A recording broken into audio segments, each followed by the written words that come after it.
I've got another fun everything crafting collaboration video for you today. I'm sharing 8 sunflower themed ideas that are easy to do and very budget friendly.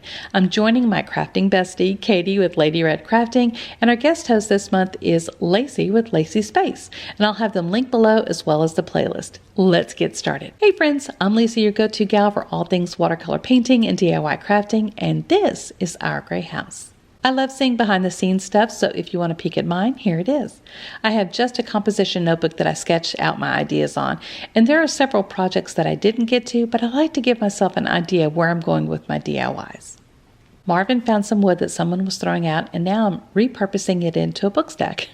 Y'all, I just think book stacks look cute, and I'm painting one with folk art paint in the color linen, and one in the color coffee bean. And this one is kind of an unknown color.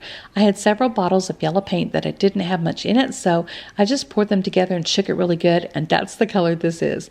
I'm just hoping for the best. Next, we're adding a vinyl decal that I cut out using my Cricut. I did measure, and the height was fine, but the length of the vinyl is just a tad too long. I used my favorite paper transfer tape to put the decal on. And like I said, it was fine. But in hindsight, I would have shortened the length of the words just so I could have put the twine on one end. And you do have to fiddle with it just a bit, to get the vinyl on, but the paper transfer tape is sticky enough to work, but not so sticky that you feel like you're using like glue or something, and it won't peel up the paint or anything. Just position it where you want and peel back the transfer tape. A lot of times I'll reuse that paper transfer tape, and I'll use it until there's zero sticky left. And you do the same thing to the other pieces. Because the words were a bit longer on the book stack, I ended up having to put the twiner on the long side. And normally, like I said, I put it on one end, but it looks fine. Still turns out cute. And I'll show you how they all turn out at the end. For our next project, I took this little treasure chest box thing, and I'm removing the stickers and hardware. I seriously can't imagine me ever using it, but I'm saving it nonetheless. And I'm staining it with Waverly Wax in the color Antique. I either paint it on or wipe it on, and then I like to use a damp scrap piece of cloth to wipe off the excess. And here's a painting trick for you. Put a piece of masking tape upside down and tape it down to your work surface. Place the small pieces you want to paint on the sticky tape, and voila, it holds it in place while you paint. Pretty cool, right?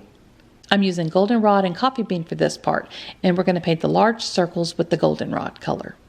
And I was going to go with the smaller circles, but I switched to half round beads, and I'm using coffee bean to paint those.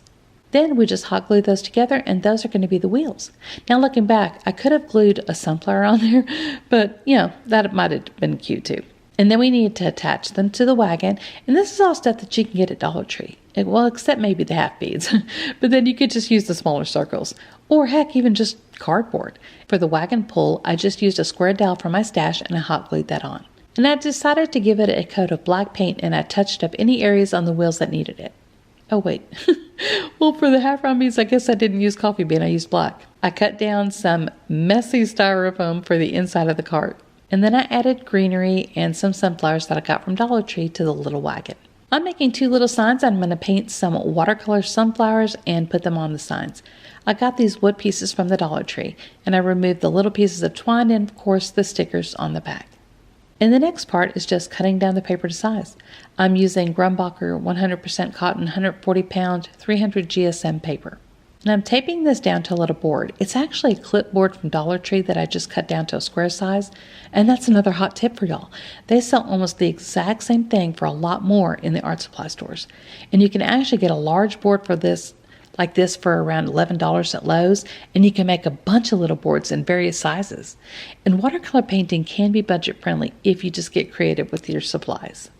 Using a lid from some Parmesan cheese as my template, I traced 2 half circles. I love to use the wet on wet technique and see the colors bloom. So first I add water to where I want the paint to go, and then I add the color. I'm using yellow as my base starting point, but I'm going to be building it up. And I start dropping in different shades of brown, and I try to keep this area kind of wet but not sopping wet. I'm not wanting the paint to puddle, but I do want it wet enough to bloom and blend together a bit. And I keep adding different shades of brown, and I also add a dark purple and some Payne's gray.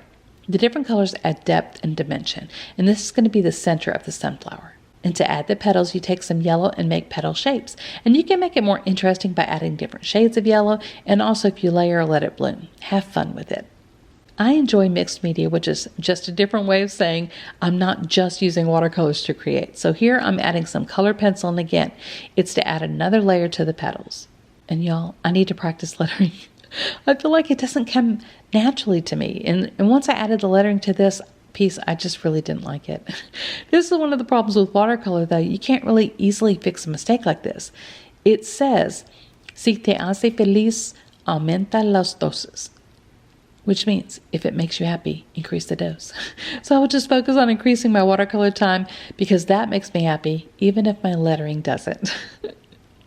After that is complete, I just cut it down to size to fit the sign. And the other sign says simply, begin with kindness. My writing is okay for this one, but it is definitely not dark enough to easily read. And I know I'm being critical, so maybe I should begin with kindness with myself. I'll have to think about that. Off to the Dollar Tree to get some wood signs to put together to make a bigger sign. So normally I use 3 other signs to make my porch decor signs, but this time it just felt small, so I got a 4th sign. I also had these 2 signs with a curve at the top, which I didn't realize I had, and I guess I could have cut it off like if I didn't like it, but it turns out fine with it. And I removed all the extra stuff and the stickers. Here are most of the colors that I'm going to be using for the sunflowers. A lot of times I add wording to my signs, but for this one, I'm just going to keep it simple. Is there a method to my madness? No, there's not. I'm just pouncing on colors using a sponge dauber that I got from Dollar Tree. Honestly, this sponge set has lasted me years, and I've used them a ton. It's a great investment for $1.25. And I would say pick lots of brown shades and toss in some purples or even greens, oranges even if you want to. I mean, really any color you want. I think adding different layers of colors adds more to the painting. And I keep saying this, but it does add depth and dimension. It helps your painting not look too flat. Not to sound like a broken record, but the same thing with the leaves. Use lots of different shades to make those leaves pop. We're almost to the end, folks. So this is a round sign that I got from Dollar Tree, and I'm using goldenrod paint from Folk Art. I thought it looked plain, so I'm using a sponge dauber to add some white polka dots. And I cut out this decal with my Cricut. These are lyrics from an Abbott Brothers song. Let me know in the comments if you know it. I have a couple of friends. Hey, Kate. Hey, Lacey, if you're watching, and they are big fans. So whenever I use Abbott Brother lyrics in my signs, it just makes me think of them. I'm not a huge bow person, but I thought this one needed a bow, so I made one really quick and added it to the top. I feel this last one is so simple, it almost doesn't need explaining. I took a piece of cardboard that came out of a cat food box. I covered it with some black and white striped paper, and I took another piece of cardboard and cut it into a banner shape to use as my template.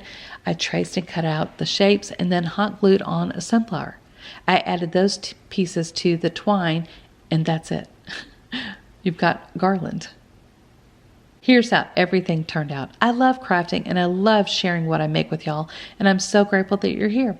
I hope you check out the links to the playlist because there will be more great inspiration to help you keep crafting this summer. And I hope you come back again so we can chat some more. And if you want to follow me on social media, my handle is OurGrayHouse, but just don't follow me in real life though, because that's creepy. Bye.